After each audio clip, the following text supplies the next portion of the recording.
Hi everyone, welcome to Let's Talk Real Estate. I'm your host Anthony Giglio, and I am delighted to have as my guest Brooke Schock, Community Sales Director of Brightview Country Club Heights here in Woburn. Welcome to the show, Brooke. Thanks so much for having me today. Brooke, like I said, we're excited to have you here, and I was wondering if you could maybe introduce yourself to the audience, tell us a little bit about what you do at Brightview, and what is Brightview? Sure. My name is Brooke Schock, and I am, as you said, the Community Sales Director at Country Club Heights in Woburn. Country Club Heights is operated by Brightview, which is a organization that has 15 years of experience creating vibrant senior living communities. Country Club Heights itself is a 99 apartment unit building, and the Brightview company has 25 communities right now in 8 different states. Great. And what is your position at Brightview? Sure. I look at my position at Brightview as a position of a resource, a community resource, being able to help families and individuals through the process of looking at senior living options, highlighting, of course, Brightview Country Club Heights, but being able to look at all the options that there are, as independent and assisted living sometimes isn't the right option for everyone. Great. Thank you for sharing that. Our topic today is moving on, and we're really focusing on the challenges facing seniors today when they decide to downsize and move on from the home that they have lived in for so long. And the reason why I invited Brooke today is because she's actually on the front lines every day dealing with seniors, working in a community living home such as Brightview. You see a lot of the challenges and struggles that seniors face. And so I thought you would be a great resource for our viewers today to just have a discussion about these different challenges. And one of the things that I think it would be helpful to know is, what is your philosophy that guides you in working with seniors? My philosophy is a belief that every individual should live life to its fullest every day in a well-rounded way. And I realize that sometimes that philosophy can't be achieved by staying in, a large home that they've lived in for so long. What are some of the reasons why seniors decide to move on? Well, we're seeing folks starting to look at senior living options because perhaps the home is more than they want to or can handle. The maintenance of the home, the upkeep, the snow plowing, etc. So looking for an opportunity to not have the hassles and maybe the burdens that the home has suddenly brought onto you. Also, we see people who are looking for socialization. Being at home, in your home, sometimes as a senior, maybe you're not driving as much as you were, maybe you're not driving at all. So your socialization is limited to those people coming to visit you in your home. The opportunity that senior living lifestyles afford you is being able to be in social situations with programming and activities going on all the time with your peers. So it's an opportunity that people are looking for. It's a lifestyle change. Mm-hmm. And it's not an easy lifestyle change. Downsizing or even knowing when to move on or downsize is challenging. Some of the things that I've faced in real estate is, like you said, home maintenance becomes a burden. There are also other things such as financial considerations or a major life event such as a death of a spouse. The feeling of being alone is also, a consideration for downsizing, wanting to be in more of a community type setting. And also support services, not having that support system, whether it's caregivers, whether it's a community, sometimes that actually is a good reason for someone to consider making a move to downsize. I actually know that there's a lot of myths or misconceptions about, senior living or assisted living, even independent living. And I even had some of those same misconceptions when I visited you, but could you maybe tell us a little bit about the misconceptions a lot of people have when coming to Brightview? Unfortunately, there's a lot, and usually they're negative. So I love the opportunity to show people how vibrant community living is at Country Club Heights. The myths are broad and wide. I'd like to throw it back to you, Anthony, because you just came to the community. So you had maybe some ideas of what we might be, and I'm hoping you can share with what you thought it was going to be and what you saw when you came through the door. Sure.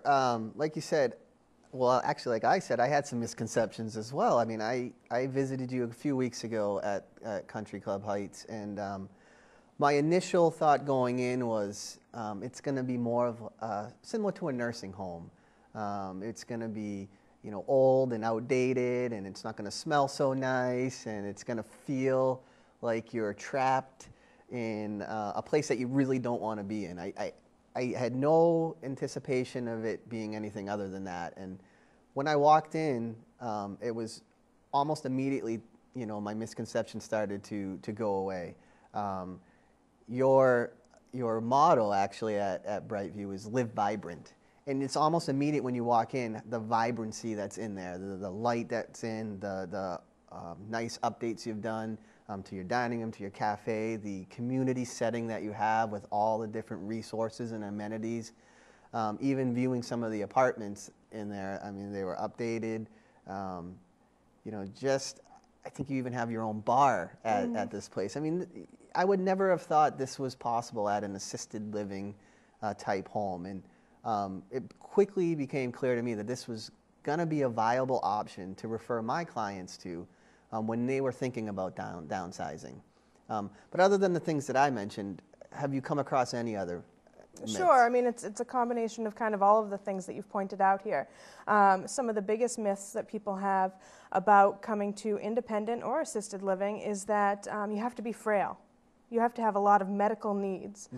In fact, placement in independent and assisted living really isn't the right placement for someone who's very frail and has a lot of medical needs. Sure. Assisted living and independent living is it's a lifestyle change. It's an opportunity to engage in programming, to have people cook for you, clean for you, do all of those things that maybe are a burden for you at home. Cook for you and clean for you? Yes. Sounds like a place I need to be. I wouldn't mind it either. But folks don't realize that you have your own apartment. We have multiple floor plans. You have privacy. Oftentimes people think, if I make a move to a community, people are going to tell me what to do and when to do it. That's not the case at all.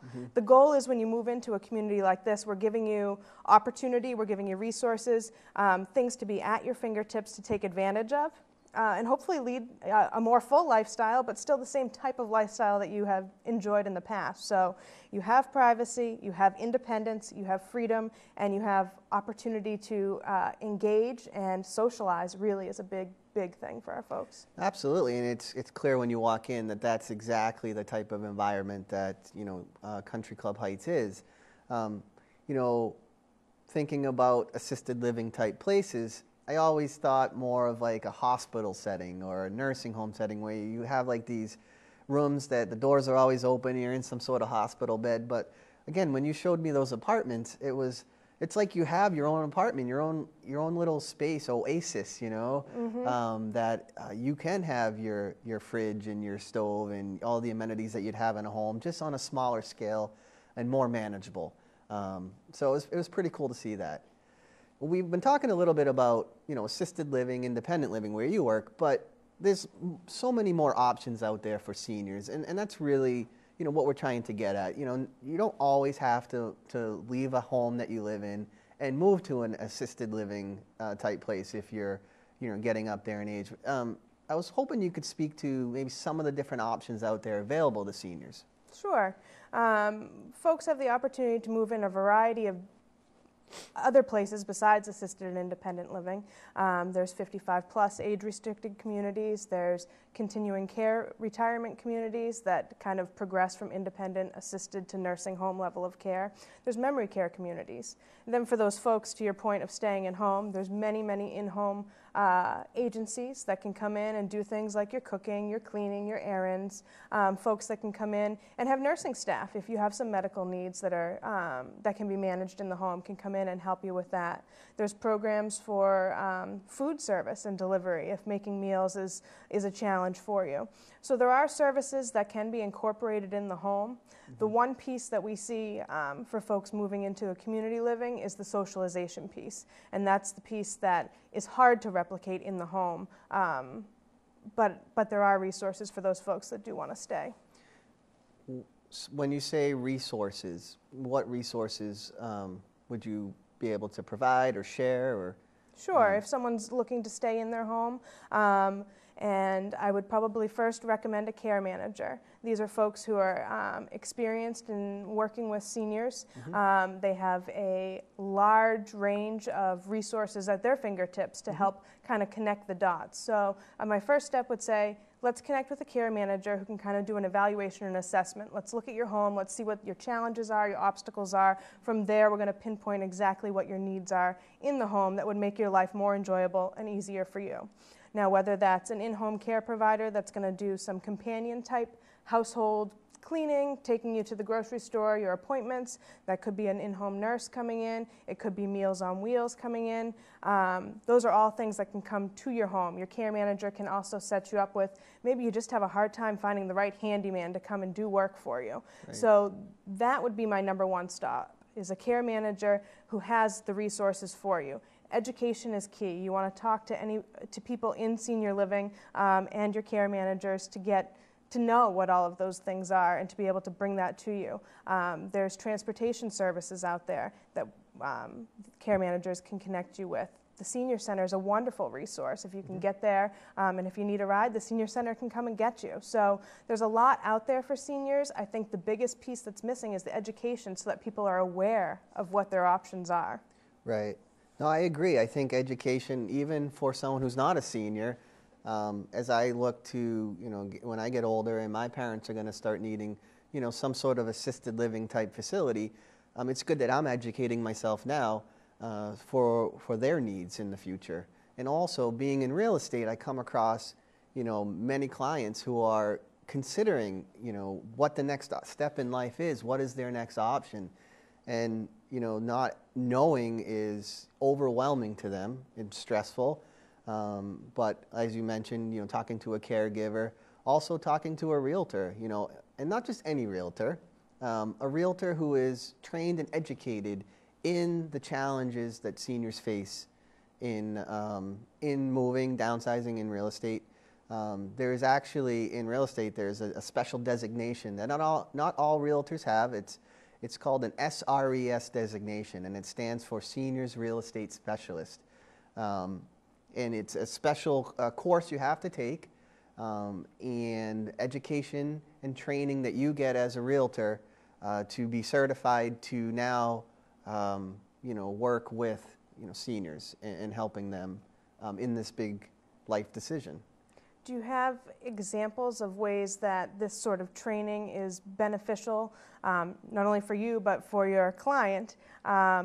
Maybe some specific examples about how your training is different and more specialized for the senior. I do.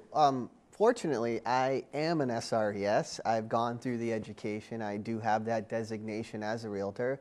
I thought it was important, being a realtor here in the Woburn and surrounding areas, and going to the Woburn Senior Center and now visiting, Brightview Country Club Heights, there is such a big need for realtors that aren't just working with, the baby boomers and the Generation X that are looking to buy their first home. There is a big need for realtors to help the older generation, the seniors, with this huge life decision.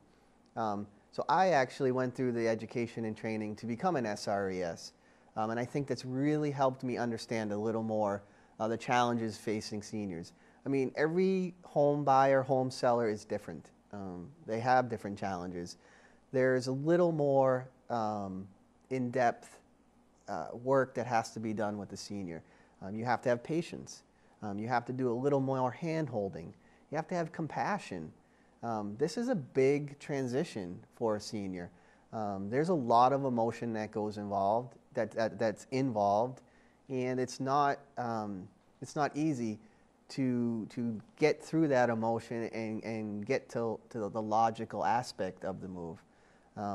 also with seniors, it's not just them making the decision. It's usually family members that are involved. Not just one family member, but many family members, and that gets complicated. And you have to be able to effectively communicate with all parties involved. So it's very important that a realtor that you are choosing does have this SRES, or at least is educated in the process and the challenges facing seniors today. Now, Brooke, what are some of the steps in choosing senior housing, do you think?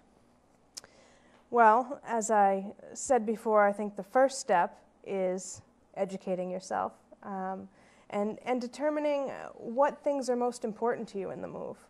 There are lots of communities, lots of different options to choose from, and so wading through that is a process in itself. And one of the first steps I tell everybody is to determine what's most important to you. Mm-hmm. Is it the size of the apartment? Is it the location of the community itself? Mm-hmm. Is it the programs or the dining? Whatever those top factors are, know that in your head so that can help eliminate some information. Mm-hmm. Oftentimes I'll find people making phone calls to 5, 6, 8 communities to find out the basics. What do you offer for programs? What is your dining like? What is your apartment size, etc. And then based on information on the phone, they're deciding who they should go and visit. Now, I think the number one important thing that a lot of people don't do is go and see the community. Right. You can talk a lot about a community, you can give factual points about a community over the phone, but you can't feel it. And I think that's so important, to be able to walk into a community and feel what it's like to live there, to talk to the people that live there, to be able to relate. One person talking to another who just went through this similar process. How is it for you living in this community? Mm-hmm. Do you enjoy it? What are the things about it? Right. And I can't stress that enough, to go and look at the communities, to educate yourself, to know what types of communities there are, to know what things are important to you when you're looking. Sure. So, but walking through the door and getting a sense for what that community really is so important to the process, and it's a step a lot of people don't do. Yeah, I would agree with you. I think that's an overlooked step, and it's important. You need to determine what level of care is needed and what level of community is needed, and the caregiver or friends and family or even your realtor should really sit down and do what we like to call a needs assessment. Sit down and kind of go through every area of your life, what is important to you, and try to match up what's important to you with the different types of community and senior living out there. Some other things that maybe people don't think about is financial resources. Living does cost money, and you have to really get in touch with a financial planner and really calculate, okay, do I have the financial resources available to me to make any move? It's not just senior living, it's any type of living. You really need to calculate the cost.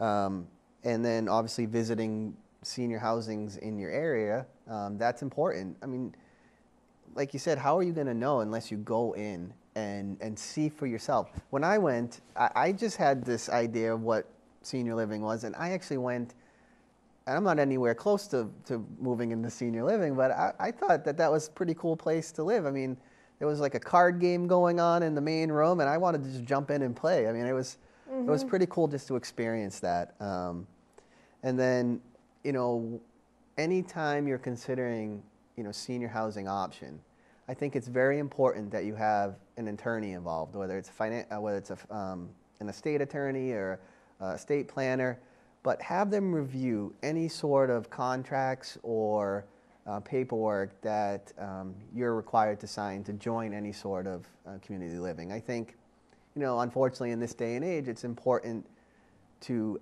have everything reviewed. And I think you probably could agree with me on that as well. Mm-hmm.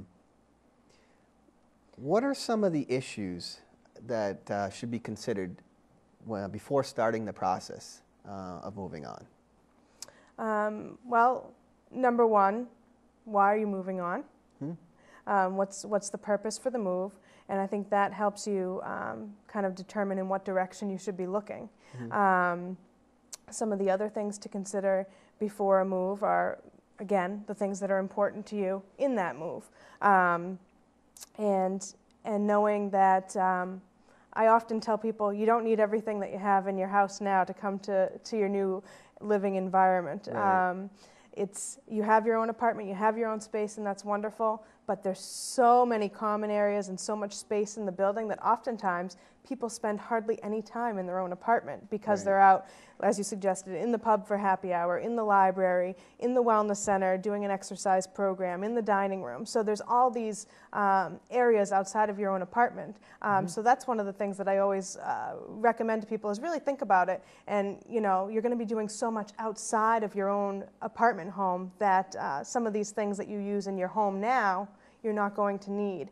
And I think that I would recommend certainly a realtor, but then there's other resources, and I'm sure you have connections for movers and downsizers and all of that. What are your recommendations for those sort of things when people are downsizing? Well, as a realtor, I'm always thinking, financially, in financial terms as well. And I like to ask people if they've considered the tax consequences of selling their home. That's where a financial planner and a tax specialist is involved. And as an SRES certified in this area, I have resources, or anyone that has an SRES should have the resources to provide any senior client with the various vendors and professionals that can help them through this important process. But one of the biggest things I think that needs to be considered is have all relevant family members been contacted, and are they involved in this sale? The biggest challenge you'll find is you'll start working with the senior and you'll get halfway, 3/4 of the way through the process, and then up pops a son or a daughter or an aunt or an uncle that really is the decision maker that you didn't know about. And had you really upfront asked that, it's important because you want all parties on the same page. Sometimes seniors might not want to move, but it might be in their best interest. When you own a large home or even a small home, the home deteriorates over time, and if you don't have the time and energy to keep that well maintained, it becomes a burden. And sometimes children or younger family members are more apt to push for a better living situation. I'd like to expand kind of on the family dynamic piece that you Sure. brought up. Oftentimes, when seniors are making a move, they're making a decision, but they want their family members to be on board with the decision or help them make the decision and wade through the process. And so having all the decision makers, as you said, along for the process is very helpful. I think oftentimes family members think about how they are helping mom or dad on a daily basis, and how they are perhaps going and doing some cooking, some cleaning, some errand running, going to the doctor's appointments with mom or dad. And they're doing this. Oftentimes they still have children at home, and so they're doing both, and they're feeling like they need to help mom this way, but the quality of their relationship is actually deteriorating. And so oftentimes when we have people come in and move into Country Club Heights, I'll sit down with the son or daughter after their parents have moved in, and they'll say, "Oh my goodness, I can't remember the last time I came and just had coffee with mom." Right. And just enjoyed each other's company, because every time I went over there before, I was doing errands and doing all of these things, and I thought I was being very helpful, and I didn't realize we haven't been visiting on a one-on-one basis for a very long time. And so it not only enhances the individual who's moving in, their lifestyle and their opportunity, but it enhances the life of the family members involved. Right. And, we talked a little bit about your philosophy that guides you in working with seniors. How is that philosophy realized specifically in your position at Brightview? It's realized on a very regular basis. The commitment of Brightview as an organization is to create vibrant senior living communities by providing excellent customer service. So on a daily basis, we have programs running throughout the community. We have lecturers, we have musical entertainment, exercise programs. It's about the entire person. It's mind, body, and spirit. And so all of these things are there as opportunities for folks to take advantage of and utilize. So hopefully their lifestyle has become enhanced due to the fact that they've moved in and been able to take advantage of the opportunities. Brightview also is very interested in each individual and knowing that everybody's unique and different, so that everyone in the community is treated like the unique individual that they are. There's always something to do. There's always someone interesting to do it with. And I think that those things go right back to the philosophy I spoke of. Absolutely, and I appreciate you sharing that. Wrapping things up, because we're getting to the end of the show here, is there anything that you'd like to, in closing, tell the viewers about Brightview that we haven't already talked about? I think in closing, it's just wrapping up the piece that I really encourage people to educate themselves about senior living options. I encourage people to come to Brightview Country Club Heights to see what the lifestyle is like, to kind of get rid of some of those stereotypes that we discussed, to see for yourselves what senior living is about, what an active, engaged, vibrant community can be, and what a positive lifestyle change it can afford people. Great, I really appreciate it, Brooke. In closing, we've been talking a lot about different senior options and senior housing options. As a realtor, I have a brochure I like to provide to every viewer of this show today. If you're interested in getting the Moving On brochure I have, it's packed full of good information on different housing options, different things you need to consider, as well as resources. I think, as we talked, education is kind of the biggest thing here, educating yourself. And this helpful guide will really prove useful in making any decision to move on to senior housing. I'd like to thank you again, Brooke, for joining us today. If you have any questions about today's show and topic, feel free to email me at anthonygiglio@remax.net, or you can contact Brooke directly. We'll have her contact information up as well. Or if you'd like a copy of the Moving On brochure that I showed earlier, again, feel free to contact me or Brooke. Again, thanks for watching the show, and have a great day.